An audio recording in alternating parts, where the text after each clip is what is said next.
నమస్తే, welcome to public pulse. ఎప్పటి నుంచో ఎదురు చూస్తున్న జీఎస్టీ బిల్లు ఆమోదానికి సిద్ధమైనట్టేనా? రాజ్యసభలో పెరుగుతున్న బలం ఇందుకు సంకేతంగా కనిపిస్తుందా? పన్ను ఏకీకృత విధానానికి త్వరలోనే తెరలేవనుందా? ఇదే కనుక జరిగితే స్పెషల్ స్టేటస్ ఉన్న రాష్ట్రాల్లో పరిశ్రమల పరిస్థితి ఏంటి? ఈ కామర్స్ అమ్మకాలతో జరిగే నాటకాలకు ఇక చెల్లుచీటి ఇచ్చినట్టేనా? సంఖ్యాబలం లేకపోవడంతో కీలక బిల్లులు ఆమోదించలేకపోతున్న కమలానికి రాజ్యసభ ఎన్నికలు కాస్త ఊపిరి పోశాయి. ఇప్పటికీ పెద్ద పార్టీ కాంగ్రెసే అయినా మిత్రపక్షాల మద్దతుతో ఎలాగలా నెట్టుకొచ్చాయని బీజేపీ భావిస్తోంది.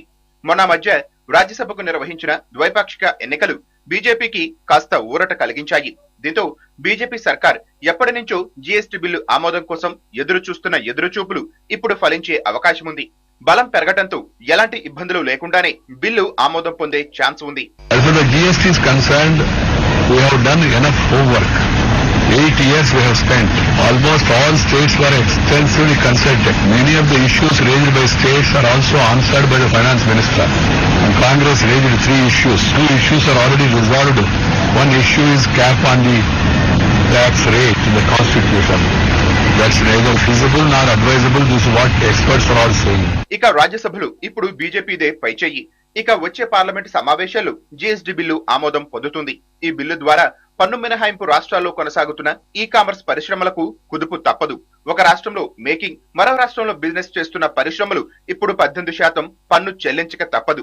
ఇప్పటికే ఇదే విషయంపై పలు రాష్ట్రాల్లో వివాదాలు జరుగుతున్నాయి. అయితే ఇప్పటికే సమావేశాల్లో అనుసరించాల్సిన అంశాలపై అధికార విపక్షాలు వ్యూహ ప్రతివ్యూహాలను రచిస్తున్నాయి. కీలకమైన జీఎస్టీ బిల్లుల విషయంలో ప్రభుత్వ తీరును అనుసరించి తమ మద్దతు ఉంటుందని ప్రతిపక్షాలు స్పష్టం చేశాయి. మరోవైపు ప్రజలకు అవసరమైన బిల్లులకు మద్దతు ఇచ్చేందుకు వెనకాడుబోమని కాంగ్రెస్ ప్రకటించింది. మొత్తానికి జీఎస్టీ బిల్లు విషయంలో ఇక క్లారిటీ వచ్చేసినట్టే. బిల్లు ఆమోదమే తరువాయి. ఏకీకృత పన్ను విధానం అమల్లోకి ఎప్పుడు వస్తుందో అప్పటి నుంచి అటు కేంద్రం ఇటు రాష్ట్ర ప్రభుత్వాల ఆదాయం సైతం పెరుగుతుంది. ఇదే విషయానికి సంబంధించి మనకు విశ్లేషణ అందించడానికి మనతో పాటు ఉన్నారు చార్టర్డ్ అకౌంటెంట్, ఆర్థిక విశ్లేషకులు హనుమంతులు గారు. వారికి మాట్లాడదాం. నమస్తే సార్, గుడ్ ఈవినింగ్ అండి. నమస్తే అండి. సార్, అసలు ఈసారి ఈ పార్లమెంట్ సమావేశాల్లో అయినా జీఎస్టీ బిల్లు అమలయ్యే అవకాశం ఉందంటారా? మొన్న జరిగిన ఎలక్షన్స్ తర్వాత రాజ్యసభలో బీజేపీ పెరిగిన సంఖ్యాబలంతో అవకాశం ఉంది. ఎందుకంటే న్యూట్రల్ పార్టీస్ కూడా, అంటే కాంగ్రెస్ తప్ప మిగతా న్యూట్రల్ పార్టీస్ కూడా కొంచెం ఫేవరబుల్ చూపిస్తున్నాయి. టీఎంసీ అనుకోండి, బిజు జనతాదళ్ అనుకోండి, కొన్ని పార్టీస్, స్మాల్ పార్టీస్ అయినా నెంబర్ ఆఫ్ దీంట్లో వాళ్ళు కూడా జిఎస్టీకి సపోర్టింగ్గానే మాట్లాడుతున్నారు. ఎందుకంటే జిఎస్టీ వస్తేనే వాళ్ళ రెవెన్యూ పెరుగుతుంది, వాళ్ళకి కలెక్షన్, వాళ్ళకు share of revenue central government collections కూడా పెరుగుతుంది. వాళ్ళ ఇండైరెక్ట్ ట్యాక్స్ కాబట్టి వాళ్ళ రెవెన్యూ పెరిగే అవకాశం ఉంటుంది. కాబట్టి వాళ్ళు కూడా సపోర్ట్ చేసే అవకాశం ఉంది. ఈ విధంగా సెంట్రల్ గవర్నమెంట్ కొంచెం కాన్ఫిడెంట్గా ఉంది. కాంగ్రెస్ కొంచెం కన్విన్స్ చేయగలిగితే జిఎస్టీ బిల్లు పాస్ అయ్యే అవకాశం ఉందని. ఎందుకంటే ఆల్రెడీ లోక్సభలో పాస్ అయిపోయింది, రాజ్యసభలో మాత్రమే ఇది ఉంది. రాజ్యసభలో హెల్డప్ అయిందని, రాజ్యసభలో మెజార్టీ లేకుండా ఇంతవరకు కొంచెం సీట్స్ కూడా వచ్చాయి. కాబట్టి అపోజిషన్ లేవు, న్యూట్రల్ స్టేట్స్ కూడా సపోర్ట్ చేస్తున్నాయి. కాబట్టి జీఎస్టీ బిల్ పాస్ అయ్యే అవకాశం ఎక్కువగా ఉందండి. అయితే ఇప్పటికే కాంగ్రెస్ పరిస్థితి కూడా ఘోరంగా ఉన్న పరిస్థితిలో సెంట్రల్ గవర్నమెంట్ మరి ప్రజా ఆమోదం ఉన్న వాటికి మేము కూడా ఆమోద ముద్ర వేస్తాము, మద్దతు పలుకుతామని కాంగ్రెస్ కూడా చెప్తున్న నేపథ్యంలో మరి ఈ జీఎస్టీ బిల్లుకు వారు మద్దతు ప్రకటించే అవకాశం ఉందంటారా? కాంగ్రెస్ కూడా చెప్పడం అనేది ఎట్లా ఉందంటే వాళ్ళ మైండ్లో ఏముందని, మనసులో ఏముందని తెలియదు. మనకేంటంటే రేట్ ఆఫ్ ట్యాక్స్ యాక్ట్లో ఉండాలి అని చెప్పి అంటున్నారు. రేట్ ఆఫ్ ట్యాక్స్ పెట్టడం అనేది ఇప్పుడు బడ్జెట్ చూస్తాం, ప్రతి సంవత్సరం బడ్జెట్. రేట్ ఆఫ్ ట్యాక్సెస్ బడ్జెట్లో ఫైనాన్స్ యాక్ట్లో రావు, రూల్స్లో వస్తాయి, షెడ్యూల్స్లో వస్తాయి. అదే మాదిరిగా ఇదే ఇన్కమ్ ట్యాక్స్లోకి వచ్చాయి. ఇదే మాదిరి కూడా రేట్ ఆఫ్ ట్యాక్స్ వన్స్ ఒకసారి యాక్ట్లో ఫిక్స్ చేస్తామనుకోండి, దాని అమెండ్మెంట్ చాలా కష్టం అవుతుంది. దీని కొరకు ఏం చేశారంటే సెంట్రల్ గవర్నమెంట్ జీఎస్టీ కౌన్సిల్ అని కన్స్టిట్యూట్ చేస్తాము. దాంట్లో central finance minister of state for finance and state ministers అందరూ కలిపి జిఎస్టీ కౌన్సిల్ ఏర్పాటు చేసి వాళ్ళకి అధికారం ఇస్తాము. They are the counselling body for entire administration of GST అని చెప్పారన్నమాట. అలాంటప్పుడు మిగతా వాళ్ళకి ఆబ్జెక్షన్ ఇచ్చే అవకాశం లేదు. అయినా కాంగ్రెస్ పట్టుబడుతుందంటే తగ్గే అవకాశం కూడా ఉంది. ఎందుకంటే రేట్ ఆఫ్ ట్యాక్స్ యాక్ట్లో పెట్టడం అనేది it is not easy job. And also amendment అయినా ఏం అవసరం ఉన్నా తగ్గించడం కష్టం, తగ్గించడం కష్టం అవుతుంది. సపోజ్ 16% రేట్ ఆఫ్ ట్యాక్స్ ఇవాళ అట్రాక్టివ్ ఉండొచ్చు, కానీ ఆఫ్టర్ సమ్ టైమ్ కాంపిటీషన్ పెరిగిన తర్వాత ఆ 16% రేట్ కూడా హై కాస్ట్ అనిపించచ్చు, హై రేట్ ఆఫ్ ట్యాక్స్ అనిపించచ్చు. అది తగ్గించడానికి కూడా అవకాశం ఉండదు. కానీ క్యాప్ పెట్టమంటున్నారు. అప్పుడు వాళ్ళు ఏమంటారు, సీలింగ్ ఇంతకంటే ఎక్కువ రేట్ పెంచకూడదని దాంట్లో యాక్ట్లో పెట్టండి అంటున్నారు. కానీ అది కూడా మేబీ కాంగ్రెస్ కొంచెం కన్సిడర్ చేసే అవకాశం ఉంది. దానివల్ల జీఎస్టీ బిల్ పాస్ అయ్యే అవకాశం. ఇప్పుడు కూడా డిస్కషన్ జరిగేది ఏంటంటే 122 amendment of 122nd amendment of కాన్స్టిట్యూషన్లో ఏముందంటే ఇండైరెక్ట్ ట్యాక్సెస్ మొత్తం స్టేట్ గవర్నమెంట్ కలెక్ట్ చేయాలి. డైరెక్ట్ ట్యాక్సెస్ ఏమో స్టేట్ గవర్నమెంట్కి ఉన్న పవర్స్, ట్యాక్స్ కంప్యూటేషన్ పవర్స్ని ఇద్దరు షేర్ చేసుకునే అవకాశం ఉంటుంది. 122nd అమెండ్మెంట్ దాంట్లో భాగంగానే జిఎస్టీ ప్రపోజల్ అనమాట. ఇది దాంట్లో లోక్సభలో అప్రూవ్ అయింది, పార్లమెంట్లో రాజ్యసభలో డిస్కషన్ ఉంది. ఇది మేబీ అప్రూవ్ అనుకుంటున్నాం అందరూ. Everybody is hopeful. ప్రపంచం మొత్తం కూడా ఈ జిఎస్టీ బిల్ గురించి, ఇండియాలో జరిగే జిఎస్టీ బిల్ గురించి ఆలోచిస్తుంది. ఒకవేళ అయితే బాగుంటుంది అని చెప్పని అందరూ అప్రిషియేట్. ఎందుకంటే దీనివల్ల మెయిన్లీ అంటే క్లారిటీ వస్తుంది, రేట్ ఆఫ్ ట్యాక్స్ అని క్లారిటీ వస్తుంది. కస్టమర్ కూడా రేట్ ఆఫ్ ట్యాక్స్ తగ్గుతుంది. ఎందుకంటే ఇంతకుముందు ఎక్సైజ్ ఇంచుమించు 14-15 ట్యాక్సులు ఇండైరెక్ట్ ట్యాక్సెస్, మేబీ వ్యాట్ అనుకోండి, సెంట్రల్ ఎక్సైజ్ అనుకోండి, ఆక్ట్రాయ్ అనుకోండి, మిగతా లగ్జరీ ట్యాక్సెస్, ఇవన్నీ ఒక ఇంచుమించు 13-14 ట్యాక్సులు పోయి ఒకటే వస్తుంది అనమాట జిఎస్టీ అనేది. జిఎస్టీ వచ్చినప్పుడు మన క్లారిటీ పెరుగుతుంది కాబట్టి ఆటోమేటిక్గా రేట్ ఆఫ్ ట్యాక్స్ కూడా కన్ఫ్యూజన్ ఉండదు. దానివల్ల ప్రజలు కూడా ముందుకు వస్తారు. రేట్ ఆఫ్ కలెక్షన్ చేసే వాళ్ళకి ఇబ్బంది ఉండదు. పేమెంట్ చేసే కస్టమర్ కూడా క్లారిటీ ఉంటుంది కాబట్టి కాంప్లైన్స్ పెరిగే అవకాశం ఉంటుంది. అయితే మనం చూసుకుంటే బీజేపీ సభ్యుల విషయంలో రాజ్యసభలో గతంలో బీజేపీ బలం కాస్త తక్కువగా ఉండేది, కాస్త బీజేపీ కూడా వెనక్కి తగ్గినట్టు అప్పుడు మనకి అనిపించింది. కానీ ఇప్పుడు రీసెంట్గా జరిగిన ఎన్నికల్లో రాజ్యసభలో కూడా బీజేపీ బలం పుంజుకుంది. మరి కాంగ్రెస్ ఈ పరిస్థితిలో ఖచ్చితంగా వెనక్కి తగ్గాల్సిందే అంటారా? అవకాశం ఉంది. ఎందుకంటే ఇది వాళ్ళు చేసిన ప్రపోజలే, కాకపోతే కొన్ని అమెండ్మెంట్స్ వచ్చాయి.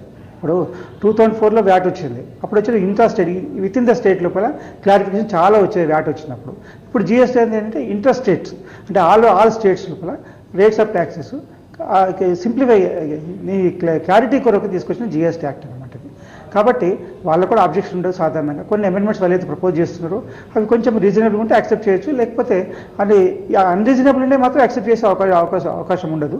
కాకపోతే అంటే కొన్ని రీజనబుల్ ఉన్న వాటిని కొంచెం కన్సిడర్ చేసి చేయొచ్చు. కానీ జిఎస్టీ అనేది కంపల్సరీ ఉంటుంది, ఉంటేనే ఎకనామిక్ డెవలప్మెంట్ ఉంటుంది. Economic development depends upon clarity of A tax పేర్ అయినా కానీ ఎవరైనా ఇబ్బంది పడేది ఎక్కడ అంటే క్లారిటీ గురించి, అంతేగాని ట్యాక్స్ ఎక్క కడుతున్నా తక్కువ కడుతున్నానని కాదు. అక్కడ కట్టని వాళ్ళ గురించి వదిలేసి కట్టే వాళ్ళ గురించి ఎక్కువ చేస్తారు, అప్పుడు ఇబ్బంది అవుతుంది. కానీ కాంప్లైంట్స్ పెరిగినా కొద్దీ మనకు క్లారిటీ పెరిగిన కొద్దీ కాంప్లైంట్స్ పెరుగుతుంది. రేట్ ఆఫ్ ట్యాక్స్ తగ్గిన కొద్దీ ఆటోమేటిక్గా ట్యాక్స్ కట్టే వాళ్ళ సంఖ్య కూడా పెరుగుతుంది, ట్యాక్స్ కలెక్షన్ పెరుగుతుంది. మనం వ్యాట్ ఎగ్జాంపుల్ చూస్తాం. ఇంతకుముందరికి అప్పుడు అనుకున్నారు 5 years వరకు వ్యాట్ కలెక్షన్ సరిపోదు, మన కాంపెన్సేట్ చేయాలి స్టేట్ గవర్నమెంట్స్ అనుకున్నారు. కానీ అవసరం లేకుండా వెళ్ళిపోయింది అది. ఇదే మన జిఎస్టీలో కూడా ఇప్పుడు సెంట్రల్ గవర్నమెంట్ ఏముంటుందంటే ఎవరైనా లాస్ అయిన వాళ్ళు ఉంటే వ్యాట్ రీజియన్ నుంచి లాస్ అయిన వాళ్ళు ఉంటే 5 years వరకు మీరు రీఇంబర్స్ చేస్తామని సెంట్రల్ గవర్నమెంట్ అష్యూరెన్స్ ఇస్తుంది. అలాంటప్పుడు పెద్ద ఇబ్బంది ఉండదు స్టేట్ గవర్నమెంట్స్ కూడా. కాబట్టి ఒక స్టేట్ ఏదో మ్యానుఫ్యాక్చరింగ్ చేసే స్టేట్ నష్టపోతుంది, కన్జ్యూమర్ స్టేట్ బెనిఫిట్ అవుతుందని చెప్పిన అవకాశం లేదు. ఎందుకంటే మ్యానుఫ్యాక్చరింగ్ చేసే స్టేట్ కూడా కన్జ్యూమర్ చేస్తేనే కదా, కన్జ్యూమర్ ఇంపోర్ట్ చేసుకుంటేనే అవి కూడా ఇంపోర్ట్ చేసుకుంటుంది. కాబట్టి పెద్దగా నష్టమే ఉండదు. ఒకవేళ డీవియేషన్ ఉన్నా సెంట్రల్ గవర్నమెంట్ కాంపెన్సేషన్ చేసి రెడీ ఉంది. కాబట్టి ఇలాంటి పరిస్థితుల్లో స్టేట్స్ కూడా పెద్ద ఆబ్జెక్షన్ ఉండే అవకాశం లేదు. కాంగ్రెస్ కూడా సపోర్ట్ చేసే అవకాశం ఉంటుంది. ఎందుకంటే వాళ్ళు ఐడియా చేసిందే 2009లో ఐడియా చేశారు, దాన్ని కొంచెం చేంజెస్ వచ్చి ఇప్పుడు వచ్చింది. కాబట్టి వాళ్ళు కూడా పెద్ద ఆబ్జెక్షన్ ఉండకపోవచ్చు. రైట్. అయితే ఈ జిఎస్టీ బిల్ ద్వారా ఏకీకృత పన్ను విధానం అమల్లోకి వస్తుంది, దీనివల్ల లాభమే కానీ నష్టం ఉండదు అని బీజేపీ కూడా కాన్ఫిడెంట్ గా బల్లగుద్ది మరి చెప్తుంది. దీన్ని ఎలా అర్థం చేసుకోవాలి మనం? జిఎస్టీ రావడం వల్ల గూడ్స్ అండ్ సర్వీసెస్ ట్యాక్స్ అంటే ఇంతకుముందు ఏముండేదంటే వ్యాట్లో ఉన్నప్పుడు 1% 3 rates ఆఫ్ ట్యాక్సెస్ 1%, 5%, 14.5%. ఇప్పుడు ఏంటంటే జిఎస్టీ వచ్చిన తర్వాత only 1 rate of tax, maybe 14 కానీ 15 కానీ 16 కానీ ఓన్లీ 1 rate ఆఫ్ ట్యాక్స్. సర్వీసెస్కి వచ్చేసరికి అది వేరే ట్యాక్స్ ఉండేది. ఇంకా ఇవన్నిటికీ ప్రతి ఒక్క ట్యాక్స్ యాక్ట్ వచ్చిందంటే దానికి రిటర్న్స్ ఫైల్ చేయాలి, ట్యాక్స్ కట్టాలి, మరి దానికి కాంప్లైంట్స్ ఫుల్ఫిల్ చేయాలి, దాని అసెస్మెంట్స్ కంప్లీట్ చేయాలి. ఇవన్నీ అవుతుంది. కాబట్టి ఇవన్నిటి బదులు ఒకటే వచ్చిందనుకోండి, అంటే మీకు 14 బదులు ఒకటే వచ్చిందనుకోండి, ఎంత సింప్లిఫై ఉంటుంది చూడండి. ఆ క్లారిటీ ఉంటుంది, ఏ ట్యాక్స్ ఎంత కట్టాలనే క్లారిటీ ఉంటుంది. అదే మాదిరి ఇంతకుముందు కట్టిన ట్యాక్స్ ఏదైతే ఉందో దానికి కూడా క్రెడిట్ ఇచ్చే ఇస్తున్నారు. కాబట్టి ప్రాబ్లం ఉండదు. ఫైనల్ కన్జ్యూమర్ కట్టాల్సిన డెస్టినేషన్ బేస్డ్ ట్యాక్స్. జిఎస్టీ అనేది డెస్టినేషన్ బేస్డ్ ట్యాక్స్. కన్జ్యూమర్ ఎంత కడుతున్నాడో ఎంఆర్పీ పైన అనేది ఇంపార్టెంట్. ఎంఆర్పీ ఇప్పుడు సపోజ్ 100 రూపాయలు అనుకోండి, 16 రూపాయలు 14 రూపాయలు రేట్ ఆఫ్ ట్యాక్స్ అంటే 14 రూపాయలే కడతారు, అంతకంటే కట్టడం. ఇంకా మళ్ళీ వేరే స్టేట్ల మీద ఇక్కడ ఏ స్టేట్ల మీద మీరు వేరే స్టేట్ తీసుకొచ్చుకోండి, లేదా వేరే దేశం తీసుకొచ్చుకోండి, కట్టాల్సి మొత్తం 14%.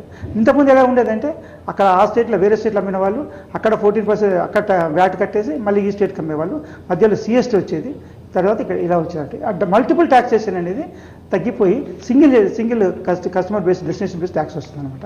ఇది అడ్వాంటేజ్, కన్జ్యూమర్కి అడ్వాంటేజ్, స్టేట్ గవర్నమెంట్కి క్లారిటీ వస్తుంది కాబట్టి అది కూడా అడ్వాంటేజ్, ఈవెన్ బిజినెస్ కూడా అడ్వాంటేజ్, క్లారిటీ ఉంటుంది. కాబట్టి you can comply with returns as well payment of taxes. అయితే ఈ ఏకీకృత పన్ను విధానం వల్ల మరి స్పెషల్ స్టేటస్ ఉన్న రాష్ట్రాలు, కొత్తగా ఏర్పడిన రాష్ట్రం కానీ ఇప్పుడు తెలంగాణ, ఆంధ్రప్రదేశ్ కానీ ఇలాంటి వాటి పరిస్థితి మరి వారు కూడా ఆందోళన చెందుతున్న పరిస్థితి, మరి దీనికి ఎలా క్లారిటీ ఇస్తుందో? అందుకే సెంట్రల్ గవర్నమెంట్ 5 years వరకు మీకు ఎంత లాస్ వస్తుందో చెప్పండి, ఆ లాస్ మేము రీయింబర్స్ చేస్తాము. సెంట్రల్ గవర్నమెంట్ ఇన్సూరెన్స్ ఇస్తుంది. ఇది ఇంతమంది వ్యాట్ ఉన్నప్పుడు ఇలాగే ఇచ్చారు, ఇప్పుడు కూడా సెంట్రల్ గవర్నమెంట్ ఇన్సూరెన్స్ ఇస్తుంది. కాబట్టి వాళ్ళది లాస్ అవుతానే అవకాశం లేదు. ఎందుకంటే ఇంతకుముందు ఇన్ఫర్మేషన్ దొరికేది కాదు గవర్నమెంట్స్కి, ఇప్పుడు అన్ని చోట్ల ఇన్ఫర్మేషన్ వస్తుంది. కాబట్టి ఆ ఇన్ఫర్మేషన్ బేస్డ్ ట్యాక్స్ కలెక్షన్ చాలా ఈజీ అయిపోయింది. యాన్యువల్ ఇన్ఫర్మేషన్ రిటర్న్ అనేది ఇంతకుముందు సెంట్రల్ ఇన్ఫర్మేషన్, ఇప్పుడు సిబిఈసి అండ్ సిబిడిటి ఇన్కమ్ ట్యాక్స్ వాళ్ళు ఎక్సైజ్ వాళ్ళతో కానీ సర్వీస్ ట్యాక్స్ వాళ్ళతో కానీ కోరిలేషన్ ఉండేది కాదు, ఇన్ఫర్మేషన్ షేరింగ్ ఉండేది కాదు. ఇప్పుడు ఏమైందంటే all departments are sharing the information mutual understanding మాదిరిగా. అంటే ఒకసారి అవాయిడ్ చేస్తే ఒక చోట అవాయిడ్ చేస్తే అన్ని చోట్ల అవాయిడ్ చేసే అవకాశం ఉండేది. ఇప్పుడు అలా కాదు, ఒక చోట మిస్ అయిన ఇంకో చోట దొరికే అవకాశం ఉంది. కాబట్టి కాంప్లైంట్స్ పెరగడం వల్ల కలెక్షన్ పెరుగుతుంది. కలెక్షన్ పెరగడం వల్ల ఫ్యూచర్లో ఏమవుతుందంటే కస్టమర్కి బెనిఫిట్ అవుతుంది, వ్యాపారస్తులకు బెనిఫిట్ అవుతుంది. మళ్ళీ అల్టిమేట్గా ఒక 5 years తర్వాత ట్యాక్స్ బట్టి తగ్గే అవకాశం ఉంటుంది, కానీ పెరిగే అవకాశం మాత్రం లేదు. రైట్ సార్, మన కాలర్ రెడీగా ఉన్నారు. నవీన్ గారు హైదరాబాద్ నుంచి. నమస్తే అండి, గుడ్ ఈవినింగ్. నమస్కారం అండి. నవీన్ గారు చెప్పండి మేడం. సార్ చెప్పండి. నమస్తే సార్, హనుమాన్లు సార్. నమస్తే సార్. నేను యాక్చువల్లీ నిజామాబాద్ లో కూడా మీకు మీ యూనిట్స్ వస్తుండేనండి. So it's very great for me to talk to you sir. Thank you. And like ఇప్పుడు జిఎస్టీ రావడం వల్ల మీరు అటు కన్స్యూమర్స్ కి ఇటు మ్యానుఫ్యాక్చరర్స్ కి కూడా బెనిఫిట్ ఉంది అని అంటున్నారు కదా సార్. సో యూజువల్లీ సార్ ఇప్పుడు సర్వీస్ ఇండస్ట్రీకి ఎటువంటి లాభాలు ఉన్నాయంటారు సార్ దీనివల్ల?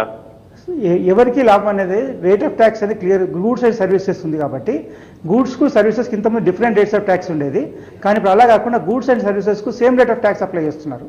అలా చేయడం వల్ల ఏమవుతుందంటే మీకు రేట్ ఆఫ్ ట్యాక్స్, ఇది సర్వీస్ కాబట్టి తక్కువ rate different rate of tax, ఇది గూడ్స్ కాబట్టి డిఫరెంట్ రేట్ ఆఫ్ ట్యాక్స్ అనే అవకాశం లేదు. అన్నిటి కలిపి same rate of tax. Consumer మీరు సర్వీస్ చేసినా same rate of tax, goods అమ్మినా సేమ్ రేట్ ఆఫ్ ట్యాక్స్. ఇంతకుముందు మీరు సాఫ్ట్వేర్ కంపెనీస్ కానివ్వండి, లేకపోతే ఇవి ఉంటే చూడండి చిప్స్, మన కార్డ్స్ ఉంటాయి, సెల్ ఫోన్ కార్డ్స్ ఉంటాయి చూడండి, ఆ సెల్ ఫోన్ కార్డ్స్ ఉండేది ఆ డాటా కూడా ట్యాక్స్ మీద ట్యాక్స్ డిఫరెన్స్ ప్రాబ్లం ఉండేది. ఇప్పుడు అలా కాకుండా అన్నీ కలిపి ట్యాక్స్ వస్తుంది, ఫైనల్ ప్రొడక్ట్ పైన ట్యాక్స్ వస్తుంది. కాబట్టి క్లారిటీ ఉంటుంది. కాబట్టి సర్వీసెస్ గూడ్స్కు డిఫరెన్స్ లేదు, సేమ్ రేట్ ఆఫ్ ట్యాక్స్ ఉంటుందండి. రైట్, ధన్యవాదాలండి ఫోన్ చేసినందుకు. సార్, అయితే ఈ జిఎస్టీ బిల్లు కనుక ఆమోదం పొందితే ఈ కామర్స్ పేరుతో జరిగే అమ్మకాలకు చెక్ పడుతుందంటారా? ఈ కామర్స్ అనేది రెండండి, అందులో 2 కాన్సెప్ట్ ఉంది. ఒకటేమో గూడ్స్, సేల్ ఆఫ్ గూడ్స్, అది మ్యానుఫ్యాక్చరర్ కానీ స్టాకిస్ట్ కానీ డైరెక్ట్ కన్జ్యూమర్ సప్లై చేస్తున్నాడు. తర్వాత కోరిలేట్ చేయడం అనేది ఈ కామర్స్ కంపెనీ చేసేది. మేబీ ఫ్లిప్కార్ట్ అనుకోండి, లేకపోతే మిగతా కంపెనీస్ అనుకోండి, వాళ్ళు అనేది ఏంటంటే మేము ఓన్లీ సర్వీస్ చేస్తున్నాము, మేము గూడ్స్ అమ్మట్లేదు అని అంటున్నారు వాళ్ళు. అది అక్కడ కన్ఫ్యూజన్ ఉంది. ఇక్కడ సర్వీస్ ఇప్పుడు ఇవ్వవుతుంది గూడ్స్ అండ్ సర్వీసెస్ ట్యాక్స్ లోపల ఈ సర్వీస్ ట్యాక్స్ వస్తుంది, ప్లస్ గూడ్స్ అమ్మిన గూడ్స్ వస్తుంది అనమాట. అంటే టోటల్గా ఏ ట్యాక్స్ ఎగ్జామ్షన్ అవాయిడ్ చేసే అవకాశం లేదు, ఏ ట్యాక్స్ కూడా తప్పించుకునే అవకాశం లేదు. కాబట్టి ఇప్పుడు మీరు చెప్పిన కంపెనీస్, ఈ కామర్స్ కంపెనీస్ అన్ని కూడా they are liable for goods and services tax, అన్ని లైబుల్కి వస్తాయి, అన్ని ట్యాక్స్ కట్టాల్సిన అవసరం వస్తుంది. రైట్ సార్, మరో కాలర్ రెడీగా ఉన్నారు. రవికుమార్ గారు నమస్తే అండి, గుడ్ ఈవినింగ్. రవికుమార్ గారు. Madam good evening. Madam sir good evening అండి, చెప్పండి. మేడం ఇప్పుడు జిఎస్టీ రావడం వల్ల ఇప్పుడు మన ఆంధ్రప్రదేశ్ చుట్టుపక్కల ప్రాంతాల్లో అంటే కర్ణాటక తీసుకోండి, తమిళనాడు తీసుకోండి, కేరళ తీసుకోండి, వాటిలో ఏమంటే పల్సెస్ అంటే మన తిండి ధాన్యాలు అన్నమాట. పల్సెస్ కి వచ్చేసి అక్కడ వచ్చేసి ట్యాక్స్ లేదు ప్రజెంట్. ఇప్పుడు మనకు ఈ తెలుగు రాష్ట్రాల్లో ట్యాక్స్ ఉంది. జిఎస్టీ రావడం వల్ల ఈ ట్యాక్స్ ఏమవుతుంది? ఇప్పుడు జిఎస్టీ అనేది కన్జ్యూమర్ బేస్డ్. ఇప్పుడు మీరు ఎక్కడైతే కస్టమర్కి అమ్ముతారో అక్కడ ట్యాక్స్ కట్టాల్సిన అవసరం ఉంటుంది. మీరు కర్ణాటకలో ట్యాక్స్ కట్టారనేది కట్టే అవసరం ఉండదు. ట్యాక్స్ కట్టినా కానీ ఇక్కడ ఏదైతే మీరు ఇక్కడ కొని ఇక్కడ అమ్ముతున్నారు కాబట్టి కస్టమర్ దగ్గర ఇక్కడ కలెక్ట్ చేయాలి, ఇక్కడ ట్యాక్స్ కట్టాల్సిన అవసరం ఉంటుంది. అంటే ఎంఆర్పి పైన ట్యాక్స్ కలెక్ట్ చేస్తుండ్రు. కన్జ్యూమర్ బేస్డ్, ఎక్కడైతే డెస్టినేషన్ బేస్డ్ ట్యాక్స్ కాబట్టి ఓన్లీ అక్కడి నుంచి పర్చేజ్ చేసినప్పుడు అక్కడ ట్యాక్స్ కట్టే అవసరం లేదు. ఇక్కడ ఓన్లీ ఇక్కడ అమ్మినప్పుడు మాత్రమే ట్యాక్స్ కట్టాల్సిన అవసరం ఉంటుంది. రైట్, ధన్యవాదాలండి ఫోన్ చేసినందుకు. అయితే జిఎస్టీ ద్వారా ప్రతి రాష్ట్రంలో కూడా ప్రత్యేక పన్ను విధానం వచ్చే అవకాశం ఉందంటారా? రాదు ఇంకా, ఎందుకంటే జిఎస్టీ పర్పసే అదేంటంటే unified rate of tax. Administration డిఫరెంట్గా ఉన్నాడు, స్టేట్ వైజ్ అడ్మినిస్ట్రేషన్ ఉన్నా కానీ unified rate of tax, unified rules, unified act అంటే సెంట్రలైజ్డ్ యాక్ట్, సెంట్రలైజ్డ్ అడ్మినిస్ట్రేషన్ మాత్రం స్టేట్ గవర్నమెంట్, సెంట్రల్ గవర్నమెంట్ చేస్తాయి. కొన్ని డిఫరెంట్ ఆఫ్ మొడాలిటీస్ క్లియర్ చేసిన తర్వాత ఆ విధంగా చేస్తారు. కాబట్టి దానికి సపరేట్గా మరి ఇండైరెక్ట్ ట్యాక్సెస్ ఉండవు. ఒకవేళ ఇండైరెక్ట్ స్టేట్ వైజ్ ట్యాక్సెస్ ఏమైనా ఉంటే ఎంటర్టైన్మెంట్ ట్యాక్స్ అనుకోండి, లేకపోతే ఆల్కహాల్ కానీ ఆల్కహాల్కు 2 years వరకు ఎగ్జామ్షన్ ఇస్తారని ప్రపోజల్ ఉంది. పెట్రోలియం ప్రొడక్ట్స్కి అయితే జీఎస్టీలో కలుపుతామని చెప్పారు. అంటే ఇది జీఎస్టీ కౌన్సిల్ డిసైడ్ చేస్తుంది ఏ ప్రోడక్ట్ని ఏ విధంగా వేయాలనేది జీఎస్టీ కౌన్సిల్ డిసైడ్ చేస్తుంది. కానీ సపరేట్గా స్టేట్ కొరకు మళ్ళీ వేరే యాక్ట్ పెట్టడము, అంటే స్టేట్ వైజ్ ఇప్పుడు లోకల్ మున్సిపల్ ట్యాక్స్ ఉంటుంది, స్టేట్ ట్యాక్స్ అది లోకల్ అది దేని కొరకు కలెక్ట్ చేస్తారు మున్సిపాలిటీ కొరకు. అలాగే రిజిస్ట్రేషన్ ఫీజు ఉంది స్టేట్ వైజ్ కొరకు. అది ఇలాంటివి ఎలాగుంటాయి. కానీ మిగతా వ్యాట్ కానివ్వండి, లేకపోతే సెంట్రల్ ఎక్సైజ్ కానివ్వండి, లేకపోతే సెంట్రల్ సర్వీస్ సేల్స్ ట్యాక్స్ అనుకోండి, ఇలాంటివన్నీ పోయి ఓన్లీ జీఎస్టీ వస్తుందండి. రైట్, మరో కాలర్ రెడీగా ఉన్నారు. హరినాథ్ గారు కర్నూలు నుంచి. నమస్తే అండి, good evening. Good evening madam. Sir చెప్పండి. మేడం మేము స్వార్థ మాట్లాడాలనుకుంటున్నాము. తప్పకుండా మాట్లాడండి. సార్ నమస్తే సార్. నమస్తే చెప్పండి సార్. ఇప్పుడు ఈ జిఎస్టీ రావడం వల్ల మన అన్ని రాష్ట్రాలకి ఒకే విధంగా ఆదాయం అనేది డివైడ్ చేస్తారా, లేకుంటే కన్నా ఒక్కొక్క స్టేట్ కి ఇంతకుముందు ఒక స్టేట్ ఎక్కువ తక్కువ అనేది వసూలు చేస్తున్నారు కదా టాక్సేషన్ రూపంలో, అంటే దీన్ని అందరికీ అదే విధంగా పంచుతారా? ఇప్పుడు జిఎస్టీలో ఏమొస్తుందంటే పలానా ప్రోడక్ట్కి పలానా రేట్ ఆఫ్ ట్యాక్స్, ఈ rate of tax fixed, central government decide చేసిన రేటు. ఏ ప్రోడక్ట్ అయినా అదే రేట్ ఉంటుంది, ఏ సర్వీస్ అయినా అదే రేట్ ఉంటుంది. కాకపోతే ఎక్కువ అమ్మిన స్టేట్కు ట్యాక్స్ కలెక్షన్ ఎక్కువ వస్తుంది. ఎక్కువ మ్యానుఫ్యాక్చరింగ్ చేసిన స్టేట్కు మ్యానుఫ్యాక్చరింగ్ ఎక్కువ ఉండి సేల్స్ తక్కువ ఉంది అనుకోండి, వాళ్ళ కలెక్షన్ తగ్గే అవకాశం ఉంది. మ్యానుఫ్యాక్చరింగ్ తక్కువ ఉండి సేల్స్ ఎక్కువ ఉంది అనుకోండి, వాళ్ళ కలెక్షన్ పెరిగే అవకాశం ఉంది. ఇలాంటి వాటిని కవర్ చేయడానికి 5 years వరకు సెంట్రల్ గవర్నమెంట్ ఏ స్టేట్ అయితే రెవెన్యూ లాస్ అవుతుందో ఆ లాస్ మేము రీఇంబర్స్ చేస్తామని సెంట్రల్ గవర్నమెంట్ అష్యూరెన్స్ ఇచ్చింది. ఇది ఒకటేది సెంట్రల్ గవర్నమెంట్ నుంచి టెంపరీ బ్యాలెన్స్ని కవర్ చేయడానికి సెంట్రల్ గవర్నమెంట్ ఇచ్చే ఎక్స్పీరియన్స్ అనమాట. ఎప్పుడైనా కానీ ఏ స్టేట్ కూడా మనం పర్చేజ్ చేసి సేల్ చేస్తున్నట్టు పర్చేస్ కూడా ఉంటాయి కదా, దానికి సంబంధించిన పర్చేస్ రా మెటీరియల్ ఎక్కడి నుంచి పర్చేజ్ చేసి ఉంటుంది, కంపల్సరీ దాన్ని యూజ్ చేసి ఉంటుంది, దానికి ఎక్కడో సేల్స్ ఉంటుంది. కాబట్టి ఈ కలెక్షన్ ఇంకో ప్రోడక్ట్లకి ఒక ప్రోడక్ట్లో సేల్లో ఉండొచ్చు, ఇంకో ప్రోడక్ట్లో మ్యానుఫ్యాక్చరింగ్ ఉండొచ్చు. కాబట్టి ట్యాక్స్ కలెక్షన్ పెద్దగా డిఫరెన్స్ వచ్చే అవకాశం ఏమి ఉండదు. రైట్, ధన్యవాదాలండి ఫోన్ చేసినందుకు. అయితే సార్, ఈ జిఎస్టీ బిల్లు కనుక ఆమోదం ఇంకా రాజ్యసభలో దాదాపు క్లారిటీ వచ్చేసి మనకి ఆమోదం పొందినట్టే అని, ఇది ఎప్పటి నుంచి అమల్లోకి వచ్చే అవకాశం ఉంటుంది?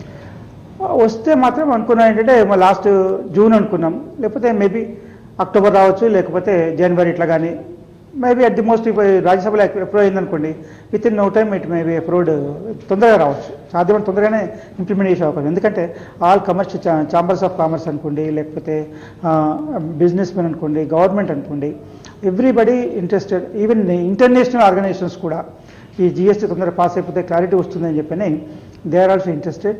వాళ్ళు కూడా ఇన్వెస్ట్మెంట్ చేయడానికి కానీ, లేకపోతే ఈజ్ ఆఫ్ డూయింగ్ బిజినెస్ అనేది కూడా మనకు పాయింట్స్ పెరిగే అవకాశం ఉంటుంది ఈ జిఎస్టీ పాస్ కావడం వల్ల. ఇదొక additional plus point for the Indian economy. Right, మరో కాలర్ రెడీగా ఉన్నారు. రాజేంద్రరావు గారు వైజాగ్ నుంచి. నమస్తే అండి, good evening. Good evening madam, నేను రామచంద్ర అండి. గుడ్ ఈవినింగ్ సార్, చెప్పండి సార్. చెప్పండి. ఇప్పుడు ఇది జిఎస్టీ చేయడం వల్ల ఇప్పుడు ఆంధ్ర నుంచి మెటీరియల్ పంపించాం అనుకోండి కర్ణాటక, ఇప్పుడు ఆంధ్ర వెహికల్ చేస్తాం, కర్ణాటకలోని ఈజీగా పంపిస్తాం. ఆంధ్ర నుంచి మీరు పంపిస్తారా, కర్ణాటక పంపిస్తారా? ఇప్పుడే అంటే ఇప్పుడు అదేం అవసరం లేదండి. ఇప్పుడు ఆంధ్ర వెహికల్ తీయడం, మళ్ళీ కర్ణాటక ఈజుగం రప్పించడం అలాంటివి ఉండదు, ఓన్లీ జిఎస్టీ. ఇప్పుడు మీరు ఆంధ్ర నుంచి కర్ణాటక పంపిస్తే కర్ణాటకలో ట్యాక్స్ కలెక్షన్ అవుతుంది. జిఎస్టీ మీ దగ్గర కాదు ఇక కలెక్షన్, మీరు ట్యాక్స్ కట్టే అవసరం ఉండదు. కర్ణాటకలో అమ్ముతున్నారు కాబట్టి కర్ణాటకలో సేల్ చేసే అక్కడ జిఎస్టీ కలెక్షన్ వస్తుంది, అక్కడ జిఎస్టీ పేమెంట్ చేయాల్సిన అవసరం ఉంటుంది. మీరు ఇక్కడ సేల్ చేసి బిల్లు కొన్న వాళ్ళు తీసుకెళ్లారనుకోండి, ఇక్కడ మీరు కట్టాల్సిన అవసరం ఉంటుంది. మీరు సేల్ బిల్ ఎక్కడ సేల్ అనేది ట్రాన్సాక్షన్ ఎక్కడైంది అనేది ఇంపార్టెంట్. సేల్ మీరు ఆంధ్రాలో చేస్తేనేమో ఆంధ్రాలో కలెక్షన్ చేయాల్సి ఉంటుంది, పేమెంట్ చేయాల్సి ఉంటుంది. మీరు కర్ణాటకలో పంపించి అక్కడ సేల్ చేస్తే కర్ణాటకలో సేల్ చేయాల్సిన అవసరం ఉంటుంది, ట్యాక్స్ కట్టాల్సిన అవసరం ఉంటుంది. రైట్, ధన్యవాదాలండి ఫోన్ చేసినందుకు. సార్, అయితే ఈ జిఎస్టీ బిల్ ద్వారా పన్ను మినహాయింపు ఇప్పుడు కొనసాగుతున్న రాష్ట్రాల్లో ఈ కామర్స్ బిజినెస్ లాస్ అయ్యే అవకాశం లేదంటారా? ఈ కామర్స్ బిజినెస్ చెప్పాం కదా ఇంతకుముందు, గూడ్స్, దాంట్లో 2 components, one is goods, next is service. E commerce వాళ్ళు ఏమంటే service component is not taxable అని చెప్పని అంటున్నారు. But that also will come under, అది కూడా ట్యాక్స్లోకి వస్తుంది. అంటే ఇప్పుడు గూడ్స్ అండ్ సర్వీసెస్లో గూడ్స్ వస్తుంది, సర్వీస్ వస్తుంది, 2 కలిపేస్తాయి. కాబట్టి కన్జ్యూమర్ ఏదైతే పే చేస్తాడో ఇప్పుడు సపోజ్ ఒక 100 రూపాయల ప్రోడక్ట్ ఆన్లైన్ తెప్పించామనుకోండి, 40 రూపాయలు గూడ్స్ కాస్ట్ ఉంటుంది, 60 రూపాయలు సర్వీస్ ఛార్జ్ ఉంటుంది. ఇప్పుడు ఇంతవరకు ఏంటి 40 రూపాయల మీద వ్యాట్ కట్టేవాళ్ళు 60 రూపాయల మీద కట్టేవాళ్ళు అది డిఫరెంట్ ప్లానింగ్ ఉండేది. ఇప్పుడు ఏంటంటే 100 రూపాయలు కన్జ్యూమర్లు కలెక్ట్ చేస్తున్నారు కాబట్టి ఈ 100 రూపాయల పైన ట్యాక్స్ కలెక్ట్ చేయాల్సిన అవసరం ఉంటుంది. దాన్ని అవాయిడ్ చేసి తప్పించుకునే అవకాశం ఉండదు. క్లారిటీ వచ్చేసింది ఇక్కడ. అయితే సార్ ఇప్పుడు ఒక రాష్ట్రంలో మేకింగ్ మనం ఇక్కడ మేకింగ్ చేస్తున్నాం వేరే రాష్ట్రం కింద ఆయన కాలర్ చెప్పినట్టు వేరే రాష్ట్రానికి తీసుకెళ్లి బిజినెస్ చేసిన వారు ఖచ్చితంగా 18% పన్ను చెల్లించాల్సిన చెప్తున్న నేపథ్యంలో మరి దీనికి సంబంధించి కూడా కొన్ని రాష్ట్రాలు విభేదిస్తూ ఉన్నాయి. మరి దీనికి ఎలా క్లారిటీ? ఎస్పెషల్లీ ఏంటంటే మ్యానుఫ్యాక్చరింగ్ స్టేట్స్ తమిళనాడు ఉంది, ఎక్కువగా ఇండస్ట్రీస్ ఉన్నాయి, ఎక్కువ మ్యానుఫ్యాక్చరింగ్ స్టేట్ అది. ఇలాంటి స్టేట్స్ ఏవైతున్నాయో మ్యానుఫ్యాక్చరింగ్ స్టేట్స్ వాళ్ళు కొంచెం ఆబ్జెక్షన్ చేస్తున్నారు. ఎందుకంటే మాకు మ్యానుఫ్యాక్చరింగ్ ఎక్కువ ఉంది, మాకు సేల్స్ తక్కువ ఉంటాయి, మేము ఇంపోర్ట్ చేసుకునే తక్కువ ఉంటుంది కాబట్టి మాకు రెవెన్యూ లాస్ అయ్యే అవకాశం ఉంటుందని. దాని సెంట్రల్ గవర్నమెంట్ ఏమంటుందంటే మీకు ఎలాంటి ఎంత రెవెన్యూ లాస్ అయినా కానీ మేము 5 years వరకు మేము కాంపెన్సేట్ చేస్తాము కాబట్టి మీరు ఆబ్జెక్షన్ చేయకండి, ఇంకైనా డౌట్స్ ఉంటే క్లారిఫై చేస్తాం, చేయడానికి సిద్ధంగా ఉన్నామని సెంట్రల్ గవర్నమెంట్ వాళ్ళకి అష్యూరెన్స్ ఇవ్వడం జరుగుతుంది. రైట్ సార్, మరొక వాళ్ళు రెడీగా ఉన్నారు. మనోహర్ గారు కర్నూలు నుంచి. నమస్తే అండి, good evening. Good evening madam. Sir చెప్పండి. మేడం సార్తో మాట్లాడాలి మేడం. తప్పకుండా చెప్పండి, మాట్లాడండి సార్. చెప్పండి సార్.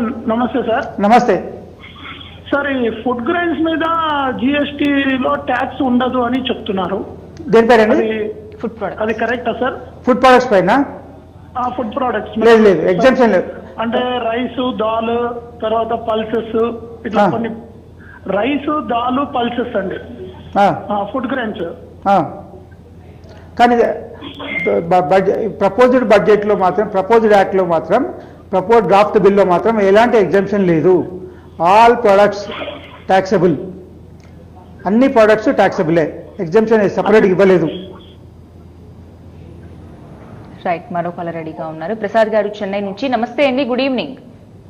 గుడ్ ఈవినింగ్ అండి. చెప్పండి ప్రసాద్ గారు. I'm calling from Chennai. My name is Prasad. చెప్పండి. ఈ జిఎస్టీ పాస్ అయింది అనుకోండి, దానివల్ల కన్స్యూమర్ కి ఏ విధంగా లాభం ఉంటుందండి? కన్స్యూమర్ కి what way it is benefited to the consumer? ఇప్పుడు ఒక ప్రోడక్ట్ పర్చేజ్ చేసామనుకోండి, మ్యానుఫ్యాక్చరింగ్ ఉంటుంది, మ్యానుఫ్యాక్చరింగ్ 12% ఎక్సైజ్ డ్యూటీ కడతాం, మళ్ళీ ఆ స్టేట్ నుంచి మన స్టేట్కి వచ్చినప్పుడు 2% సిఎస్టీ ఉంటుంది, మన స్టేట్లో వ్యాట్ కడతాం. ఈ విధంగా ఈ అన్నీ కలుపుతుంటే ఇంచుమించు 26 నుంచి 30% ట్యాక్స్ అయ్యే అవకాశం ఉంటుంది. అలాంటి పరిస్థితి ఏమవుతుందంటే ఆ మ్యానుఫ్యాక్చరింగ్ స్టేట్లో ట్యాక్స్ ఉండదు, ఆ స్టేట్ నుంచి మన స్టేట్కి వచ్చినప్పుడు ట్యాక్స్ ఉండదు, కానీ మన స్టేట్లో అమ్మినప్పుడు మాత్రం మన కన్జ్యూమర్ మాత్రం ఒకటే రేట్ ఆఫ్ ట్యాక్స్ కడతారు, ఒకటే ట్యాక్స్ కడతాడు, ఎంఆర్పీ పైన మాత్రమే ట్యాక్స్ కడతాడు. అందువల్ల కన్జ్యూమర్కి ఏంటి మల్టిపుల్ ట్యాక్స్ పై సింగిల్ ట్యాక్సే వస్తుందన్నమాట. అఫ్కోర్స్ కొన్ని ప్రొడక్ట్స్లో ఎక్కువ ఉండొచ్చు, కొన్ని ప్రొడక్ట్స్ తక్కువ కావచ్చు, కానీ జనరల్గా మాత్రం పెద్దగా లాస్ అయ్యే అవకాశం ఉండదు, పెద్ద డిఫరెన్స్ కూడా వచ్చే అవకాశం ఉండదు. అంటే 26%కు 60% ఎంత తేడా చూడండి, అది బెనిఫిట్ అవకాశం ఉంటుంది కన్జ్యూమర్కు. మెయిన్ థింగ్ అంటే క్లారిటీ వస్తుంది, కన్జ్యూమర్కి ఎంత కడుతున్నారనే క్లారిటీ వస్తుంది, మ్యానుఫ్యాక్చర్ క్లారిటీ వస్తుంది, ఎంత ట్యాక్స్ వస్తుంది, దట్ ఈస్ ఇంపార్టెంట్ అండి. రైట్, ధన్యవాదాలండి ఫోన్ చేసినందుకు. హనుమాన్లు గారు, అయితే ఇందాక మీరు చెప్పినట్టు ఒక రాష్ట్రంలో ఇందాక మన స్పెషల్ స్టేటస్ అలాగే కొత్తగా ఏర్పడిన రాష్ట్రాలు 5 సంవత్సరాల మినహాయింపు కూడా ఇచ్చిందని గవర్నమెంట్ చెప్తున్నారు, సెంట్రల్ గవర్నమెంట్. అయితే ఇప్పుడు మరి మనం ఈ మేకింగ్ అండ్ వేరే స్టేట్ లో బిజినెస్ చేసే వాళ్ళకి కూడా ఇలాంటి మినహాయింపు ఇస్తే బాగుంటుంది అంటారు? ఇవ్వాలి, కానీ గవర్నమెంట్ అందుకే ఏం చేస్తుందంటే యూనిఫార్మిటీ. ఇలాంటి స్టేట్స్ ఎన్నో ఉన్నాయి, ఇప్పుడు నార్త్ ఈస్టర్న్ స్టేట్స్ ఉన్నాయి, బ్యాక్వర్డ్ స్టేట్స్, 8 రాష్ట్రాలు బ్యాక్వర్డ్ స్టేట్స్. అవి డెవలప్ వాడికి ఇంకో 25 సంవత్సరాలకు సరిగ్గా సరిపోదు. ఇలాంటి వాటికి చేస్తూ పోతే డిఫరెన్షియేట్ చేస్తూ పోతే డిఫరెన్స్ అవుతుంది. కాబట్టి వాళ్ళు ఏమన్నారంటే యూనిఫామ్ అప్లికేషన్, అంటే అందరికీ ఒకే విధంగా ఉండేట, మీకు రెవెన్యూ ఎంత లాసో అంతమంది సపోర్ట్ చేయడానికి సిద్ధంగా ఉన్నాము అని చెప్పని సెంట్రల్ గవర్నమెంట్ ఇష్యూ. అదొకటి తారక మంత్రం, అదొకటి. మీకు ఎంత లాస్ ఉందో చెప్పండి, ఆ లాస్ మేము రికవరీ చేసి మీకు తగ్గిన కలెక్షన్ మేము ఇవ్వడానికి సిద్ధంగా ఉన్నామని సెంట్రల్ గవర్నమెంట్ అష్యూరెన్స్ ఇస్తుంది. ఇక అంతకు మీద డిఫరెన్స్గా ఒక్క స్టేట్ ఒక విధంగా ఒక విధంగా చేసే అవకాశం లేదు, చేయదలుచుకోవట్లేదు సెంట్రల్ గవర్నమెంట్. జిఎస్టీ కౌన్సిల్ కూడా అలా చేయాలని ఉద్దేశం కూడా లేదు. ఓకే, అయితే యాజ్ ఏ ఆర్థిక విశ్లేషకులుగా మీరు జిఎస్టీ బిల్లులో ఎటువంటి మార్పులు చేర్పులు చేస్తే ఇంకా బెటర్గా ఇంకా ఉండే అవకాశం ఉంటుందంటారు? జిఎస్టీలో వచ్చేసరికి ఇది ఇండైరెక్ట్ ట్యాక్స్ అండి. ఇండైరెక్ట్ ట్యాక్స్ అనేది ఎంత ట్యాక్స్ పెరిగితే, ఎంత ట్యాక్స్ ఖర్చు పెరిగితే అంత ఇన్ఫ్లేషన్ పెరిగినట్టు, అంటే ద్రవ్యోల్బణం పెరిగినట్టు, దాని కాస్ట్ పెరుగుతుంది. అంటే గవర్నమెంట్ ట్యాక్స్ కలెక్ట్ చేసేటప్పుడు కూడా ఒకటి ఉంటుంది, ఎంత కలెక్ట్ చేయాలనే గవర్నమెంట్కి ఒక పాలసీ ఉంటుంది, అంతకంటే ఎక్కువ కలెక్ట్ చేయకూడదు. అందుకే బడ్జెట్లో ఏమంటారంటే బడ్జెట్ తయారు చేసేప్పుడు ముందు ఎక్స్పెండిచర్ తీసుకుంటారు, ఏ డిపార్ట్మెంట్కి ఎంత అవసరం ఉంది దానికి ప్రపోర్షనేట్గా దానికి సరిపడేంతగా కలెక్షన్ పెడతారు. అదే ఇప్పుడు మనం ఇండివిజువల్కి వచ్చాక మనం ఏం చేస్తాం, మన ఆదాయం ఎంత, ఖర్చు కూడా ఎంత సేవ్ చేయాలో ఆలోచిస్తాం. గవర్నమెంట్స్ అలా కాదు, ఎంత అవసరం ఉంది ఎంత కలెక్ట్ చేయాలని ఆలోచిస్తారు, అది బడ్జెట్.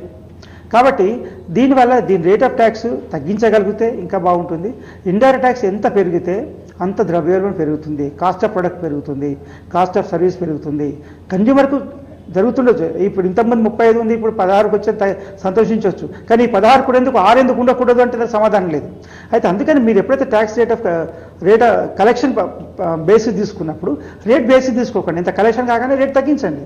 అయితే ఏమో గ్రాడ్యువల్ తగ్గిస్తే ఏమవుతుందంటే ఇప్పుడు మనము దీంట్లో చూస్తాము కొన్ని ఐటమ్స్లో పెట్రోల్ చూడండి, రేటు డాలర్ రేట్ తగ్గిన కొద్దీ మనకు పెట్రోల్ రేట్ తగ్గిపోతుంటుంది, అలాగే పెరుగుతుంటుంది. ఇట్లాంటి కొన్ని సింప్లిఫై చేస్తే మనకు రేట్ ఆఫ్ ట్యాక్స్ 16% కాదు 6% చేసినా కానీ ఇండైరెక్ట్ ట్యాక్స్ కలెక్షన్ కాబట్టి అనుకున్న రెవెన్యూ ఇంపార్టెంట్. ఇక్కడ గవర్నమెంట్కి అనుకున్న రెవెన్యూ రావడం, కలెక్షన్ కావడం ఇంపార్టెంట్. ఆ రెవెన్యూ రావడం ఏ రేట్ ఆఫ్ ట్యాక్స్ వచ్చినా పర్లేదు. సపోజ్ ఈ సంవత్సరం ఎక్కువ వచ్చింది అనుకోండి, నెక్స్ట్ రేట్ ఆఫ్ ట్యాక్స్ తగ్గించవచ్చు. అలాంటి అవకాశం ఉంటే చాలా బాగుంటుంది. ఎందుకంటే అల్టిమేట్ కన్జ్యూమర్ బెనిఫిట్ ఉండాలి, కన్జ్యూమర్ తక్కువ రేట్లో దొరకాలి, ఈజీగా దొరకాలి. మళ్ళీ కాంప్లయన్స్ కాస్ట్, వ్యాపారస్తులు కాంప్లయన్స్ కాస్ట్ కానీ ట్యాక్స్ పేమెంట్లో కానీ ఎలాంటి ఇబ్బందులు ఉండకూడదు. ఈ రెండు పర్పస్ సర్వ్ కావాలంటే అప్పుడు క్లారిటీ వస్తుంది. కాబట్టి యాక్ట్ ప్రకారం క్లారిటీ వస్తుంది. కానీ రేట్ ఆఫ్ ట్యాక్స్ కూడా తగ్గించగలిగితే కన్జ్యూమర్కి కాస్ట్ బెనిఫిట్ అయ్యే అవకాశం ఉంటుంది. ఇది లాంగ్ రన్లో కూడా ఇప్పుడు వేయాల్సిన అవసరం లేదు. మీరు ట్యాక్స్ కలెక్షన్ వచ్చిన తర్వాత 16 నుంచి మెల్లిమెల్లి తగ్గించుకుంటూ అనుకున్న ట్యాక్స్ రెవెన్యూ వచ్చినప్పుడు గవర్నమెంట్స్కి 60 నుంచి 15, 15 నుంచి 14 తగ్గించుకుంటూ వచ్చే అవకాశం కూడా ఉంది. చేస్తే బాగానే ఉంటుంది. ఇట్ ఇస్ మల్టిపుల్ ఎఫెక్ట్ ఇది కాబట్టి తగ్గించుకునే అవకాశం ఉంటుంది. అయితే ఈ జీఎస్టీ బిల్లు వల్ల కేంద్ర రాష్ట్ర ప్రభుత్వాలకైతే ఆదాయం మాత్రం వస్తుంది. అయితే సామాన్యుల పరిస్థితి ఏంటి కూడా అడిగేవాళ్ళు కూడా ఉన్నారు. సామాన్యులు కూడా అర్థమయ్యేలాగా ఈ జీఎస్టీ బిల్లు విషయంలో సెంట్రల్ గవర్నమెంట్ కూడా క్లారిటీ ఇస్తే బాగుంటుందంటారు. అదే జీఎస్టీ అనేది ఒకటే rate of tax, only one tax. All indirect ఇప్పుడు ఇన్కమ్ ట్యాక్స్, వెల్త్ ట్యాక్స్ ఇవ్వండి డైరెక్ట్ ట్యాక్సెస్. ఇవన్నీ ఇండైరెక్ట్ ట్యాక్సెస్ అంటే కన్జ్యూమర్ కట్టాల్సిన ట్యాక్స్. అంటే 125 కోట్ల మంది ప్రజలు, చిన్నవాళ్ళు కానీ పెద్దవాళ్ళు కానీ ఏ వస్తువు కొన్నా కానీ ఏ డీల్ చేస్తే కానీ కట్టాల్సిన ట్యాక్స్ అన్నమాట. ఈ ట్యాక్స్ని ఎంత తగ్గించగలిగితే అంత కన్జ్యూమర్ 125 కోట్ల మంది ప్రజలకు బెనిఫిట్ అయినట్టు. కాబట్టి మీరు సోప్ తీసుకోండి, లేకపోతే టవల్ తీసుకోండి, లేకపోతే సినిమాకి వెళ్ళండి, లేదా రెస్టారెంట్కి వెళ్ళండి, ట్యాక్స్ కలెక్షన్ పెరుగుతుంటాయి. దాన్ని తగ్గించగలిగితే వాళ్ళకు బెనిఫిట్ అవుతుంది.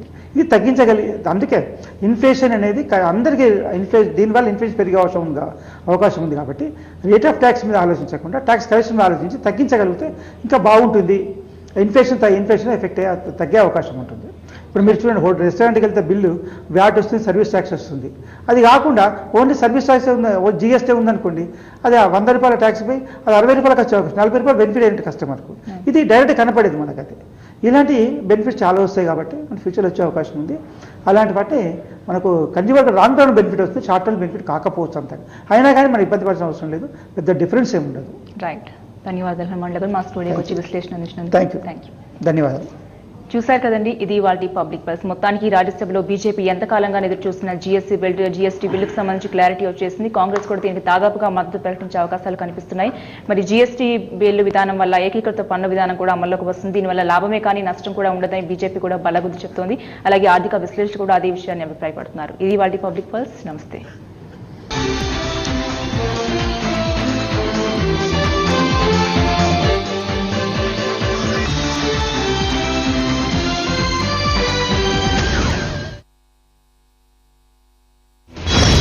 వినాయక నిమజ్జనం ఇక ఎక్కడికక్కడే.